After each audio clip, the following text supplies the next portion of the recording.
Doctor साहब, एक आपसे काफी अहम प्रश्न है जो अक्सर एक ट्रेंड में देखता हूँ। मैं आपसे बात करना चाहूंगा निषाद पार्टी का जो स्ट्रिंग ऑपरेशन है उस विषय में, उसका आप विश्लेषण करिएगा। इसके पहले मैं आपको बता देना चाहता हूँ कि जब जब चुनाव आए हैं किसी भी प्रदेश में, खास करके उत्तर प्रदेश में, जो सत्ता पक्ष है वो अक्सर जो SC ST OBC का है उनका स्ट्रिंग ऑपरेशन करके और उनके जो कैरेक्टर को है उन्होंने अपने उनके समाज में धूमिल किया है। और अक्सर हमको कैटेगराइज कर दिया जाता है कि सनी मछुआ समाज के नेता हैं, डॉक्टर संजय मछुआ समाज के नेता हैं। लेकिन वहीं पर जब अटल बिहारी वाजपेयी होते हैं या जो हमारे वर्तमान प्रधानमंत्री हैं मोदी जी होते हैं तो वो राष्ट्रीय नेता हो जाते हैं।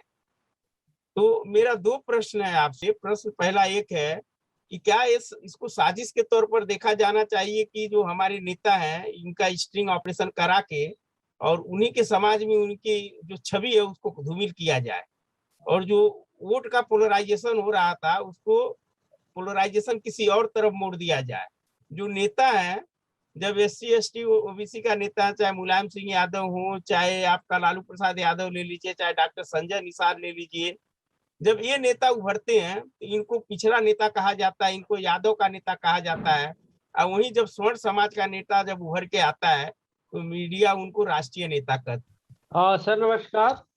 की डेट में बात मैं आपकी बात पूरा करने से पहले एक दो बात मैं रखूंगा कि सबसे पहले जो है, अगर हम बात करें कि हमारा वैचारिकी आंदोलन क्या है, अगर मान लीजिए कि किसी दलित पिछड़े का उदय हुआ तो किन कारणों से हुआ, ये चीजें देखनी पड़ेगी। सबसे पहले अगर जेपी मूवमेंट की अगर बात करें तो उस समय के 3 नेता उभरे। चूंकि 3 नेता उभरने का कारण ये था कि उस समय मुलायम सिंह आपके सामने है, लालू यादव आपके सामने है, उसके बाद से रामविलास पासवान भी आपके सामने थे, लेकिन अभी फिलहाल जो है अब इस दुनिया में नहीं रहे।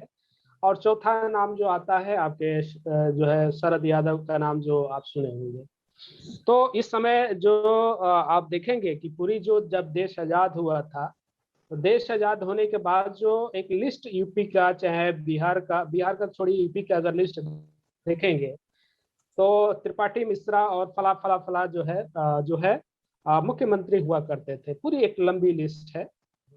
उस समय जो है पिछड़ों की एक मांग थी कि भाई कम से कम हमारा भी नेता उभरे और हम जो है इस तरह की जो है हमारा भी नेता हो। तो मंडल कमीशन के बाद आप देखेंगे कि बहुत सभी जातियां जो है उस समय मिल करके मुलायम सिंह को जो है सत्ता में भेजने का काम करती है।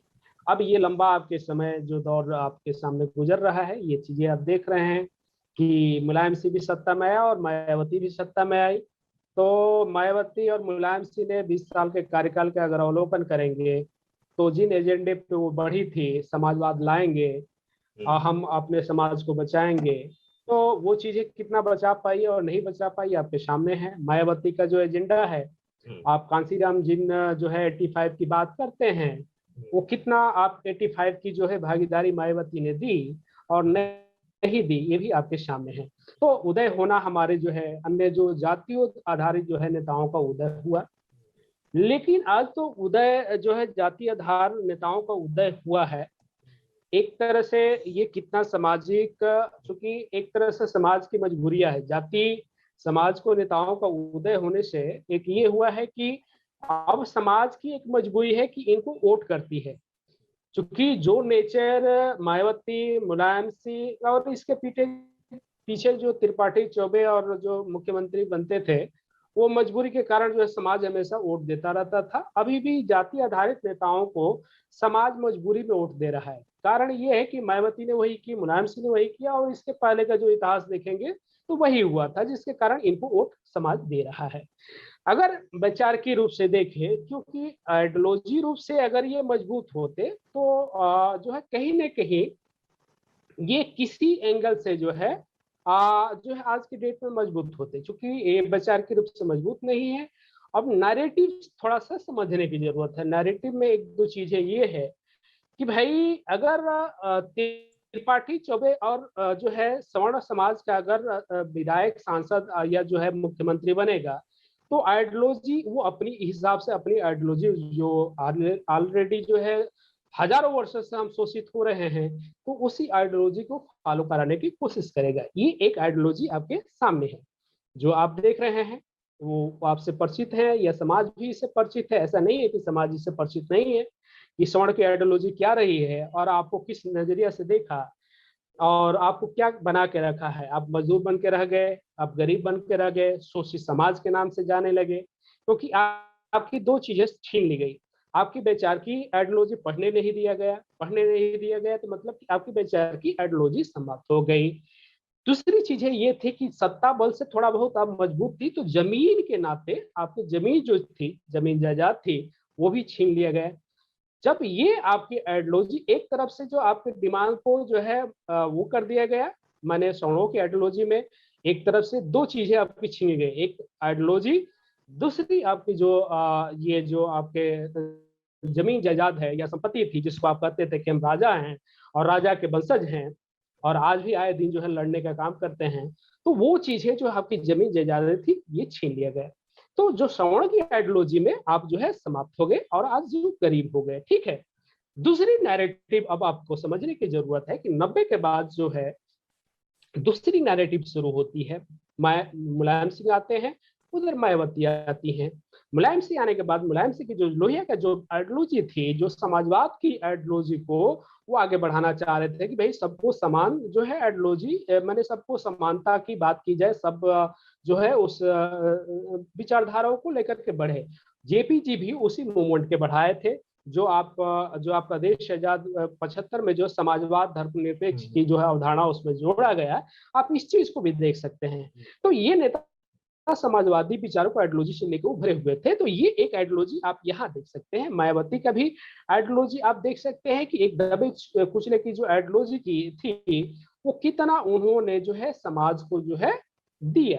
तो अब नैरेटिव यहाँ जो है दो चीजें हो गई। एक नैरेटिव ये हो गई कि सवर्ण की आइडियोलॉजी यानी ब्राह्मणवादी आइडियोलॉजी है, जिसे हमेशा कॉन्फ्लिक्ट में संघर्ष करती रही। अब आती है तीसरी बात। तीसरी बात ये है कि हमारा जो समाज है या जो आज के डेट में जिसे आप बात कर रहे हैं, जैसे जो है ओम प्रकाश राजभर की बात कर रहे हैं, मुकेश सहनी की बात कर रहे हैं, डॉक्टर संजय की निषाद की बात कर रहे हैं, या जो है बहुत से अन्य जो हमारे जय हिंद समाज पार्टी के नेता जो है नंदलाल निषाद, इस तरह के बहुत से पार्टियों का उदय हुआ।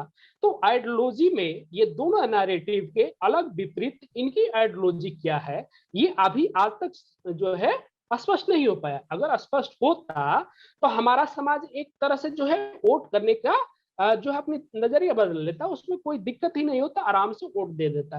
तो ये तीसरा जो पक्ष है आइडियोलॉजी का, ये चीजें अभी तक वो जो नैरेटिव होना चाहिए, क्या वही जो मायावती माने अगर हम कहें अम्बेडकर और जो है लोहिया के विचारों को जो है ये फॉलो कर रहा है, या जो है ब्राह्मणवादी आइडियोलॉजी जो सवर्णों की आइडियोलॉजी है उसको स्वीकार कर रहा है।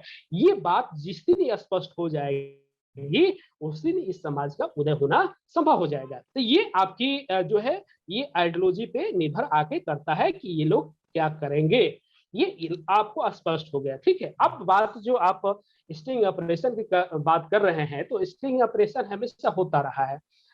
जो है आप, चूंकि मैं मीडिया से ही हूँ और मीडिया हमारा पेशा भी है और लेखन पढ़ने का जो है काम भी है, और मीडिया के होने के नाते जो है स्टिंग ऑपरेशन आज से नहीं, आप देखेंगे तहलका कांड से लेकर के तमाम जो कांड है आप इनसे परिचित भी है। ऐसा कुछ नहीं है, जो बड़े बड़े सेलिब्रिटी का ऑलरेडी स्टिंग ऑपरेशन होता रहता है। तो चलिए ये मान के चलिए कि हमारा समाज हो सकता है सेलिब्रिटी बन गया हो और इसलिए जो है उनको स्टिंग ऑपरेशन कर लिया गया है। ठीक है, एक ये बातें हैं। दूसरी बात है, अब देखिए कि आखिर बात, जब एक पॉइंट आपने कहा था कि भाई आप जो है, जो हमारे नेता अगर उभरता है तो उसको दलित पिछड़ा का वो लगा दिया जाता है, और जो उनके नेता कोई उभरता है तो राष्ट्र निर्माण वाले जो है नेता मान लिया जाता है।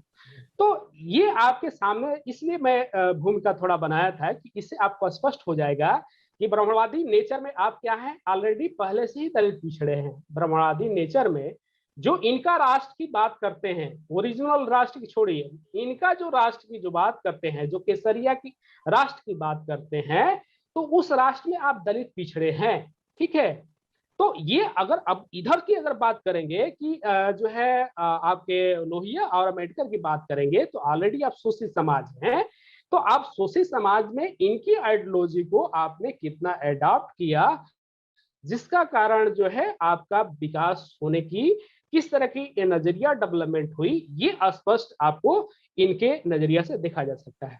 अगर मैं समाज की बात करूंगा तो मुझे जातिवादी कहा जाएगा। मैं भी जब समाज की बात करता हूं या जब मैं लिखना पढ़ना शुरू किया था उस समय लोगों ने कहा कि जातिवादी कर रहे हो। लेकिन हम कह रहे हैं कि हम मान लें कि अगर हम जातिवादी नहीं है तो क्या हमारे समाज पे आपने कितनी कलम चलाई।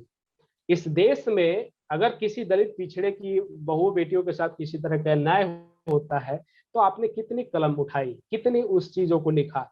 वही अगर किसी स्वर्ण का से अगर किसी तरह के इस तरह के ताकत हो गई, झगड़ा हो गया, तो आप जो ब्राह्मणवादी मीडिया बैठी हुई है, जो पूरे आप जिले जिले वाइज देखेंगे तो वो पूरा जो है उसका ब्यूरो हेड जो है उसी के लोग हैं, और वो उसी आधार पे आपकी आइडियोलॉजी को हमेशा गलत तरीके से प्रेजेंट करने की कोशिश करते हैं। तो ये मीडिया का नहीं देखना है कि उस मीडिया का जो है अब कितना महत्व है। वो मीडिया का जो दौर था कि जो एक मीडिया बहुत मानी जाती थी कि जो भी अगर अखबार में लिख दिया गया तो वो सत्य हो गया, वो सत्य की घटना हो गई। लेकिन अब नजरिया बदल चुकी है। अब लोग हो चुकी मीडिया का इतना चरित्र बदल चुका है कि सामाजिक तथ्यों को न उठा करके किसी एक वर्ग की बातों को रखने का काम की है, जिसपे हमारे नेताओं की जो छवि है किसी तरह की धूमिल नहीं हुई है। और आज की डेट में आम जनता हर कोई जान रहा है कि इस तरह के जो है जो श्रवण मीडिया है, माने जो अपर कास्ट के आइडियोलॉजी है, वो हमको बदनाम करेगी।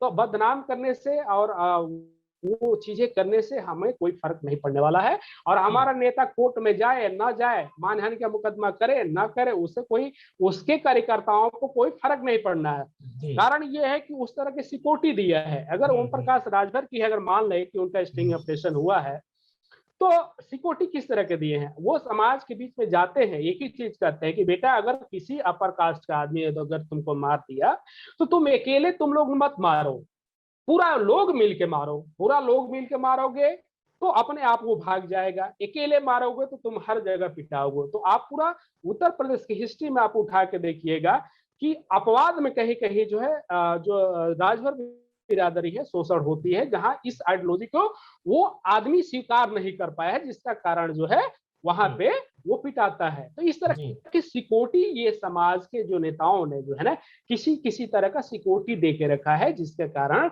अब ये समाज जो है मूलतः जो है वो स्टिंग ऑपरेशन कर दे, वो बातों को जो है किसी तरह की बात को रख दे, उससे कोई फर्क नहीं पड़ने वाला है। ठीक है।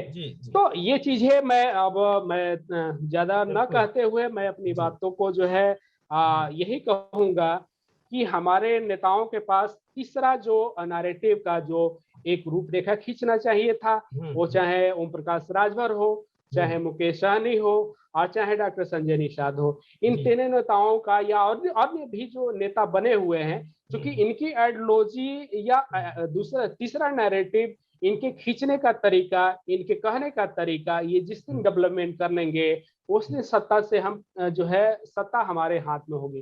क्योंकि नैरेटिव इनका नैरेटिव से दलित पिछड़े की जो नैरेटिव पर चल रही है, यानी कि उसी जो शोषण किया एक तरह से जो राजनीतिक पार्टी आपने बनाया, तो इन्हीं आइडियोलॉजी वाले ने आपको शोषण किए कि कोई दूसरा किया।